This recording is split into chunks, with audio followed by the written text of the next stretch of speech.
A rural revolt, meanwhile, is sweeping across Europe. Angry farmers are pressing the European leaders to listen to them, and their protests have in fact taken the European Union by surprise. At the European Parliament building, the farmers pelted eggs and stones and set off fireworks and also started fires, blocking highways around Paris. The farmers are intensifying their protests from Belgium to Portugal across Europe. Debt, price pressures, extreme weather and also cheap imports are said to be some of the common grievances that the farmers feel. As the European Union's 27 leaders gathered for a summit on Ukraine aid, the farmers in fact entered the Belgian capital, blocking the heart of the European Union with around 1,000 tractors.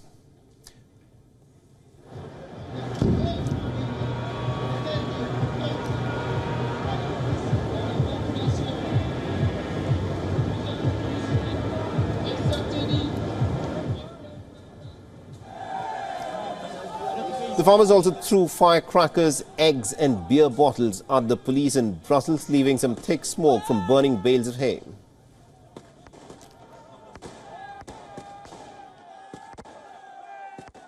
Noi vogliamo che ci siano un'equità. A product that comes from another part of the world must have important qualities, but must be fairly compared to the products we make in our own countries. Proporre al cittadino che sia equo, quindi un prodotto che arriva da un'altra parte del mondo deve avere.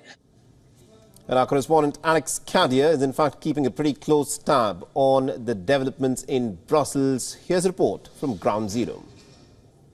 You see behind me, they've lit some bonfires just a few moments ago. About just over my shoulder, protesters were throwing bricks at police. This got quite heated, quite tense. The message from the farmers is that their production costs are through the roof, but the price at which they sell their products is through the floor, and so they are not going to be financially viable for long. And that is one of the key issues being expressed by these farmers, saying that they want to continue, but without farmers, the European Union will not have food. That is the message. Now, the counter-argument, or one of the things that some of the leaders are saying, is that actually European farmers are some of the most subsidised in the world. About 20% of the EU's budget goes to direct subsidies for farmers across the European Union, but that hasn't stopped these particular farmers coming here and having their voices heard. Meanwhile, in Paris, the farmers have laid siege, blocking arterial roads in Paris, and the French police have also arrested nearly about 91 protesters who forced their way into Europe's biggest wholesale market. The similar protests in Germany, Poland, Romania, Belgium and Italy are calling for EU protections for their livelihoods. And in Italy, hundreds of farmers and tractors blocked traffic near motorway access outside of Milan, in Tuscany and also elsewhere. Siamo scesi in piazza per protestare contro l'Europa. We took to the streets to protest against Europe and the new laws it is making. Agriculture has already been on its knees for a long time, and we took to the streets because we've reached the end of our rope. We have a very meager income. Molto esiguo.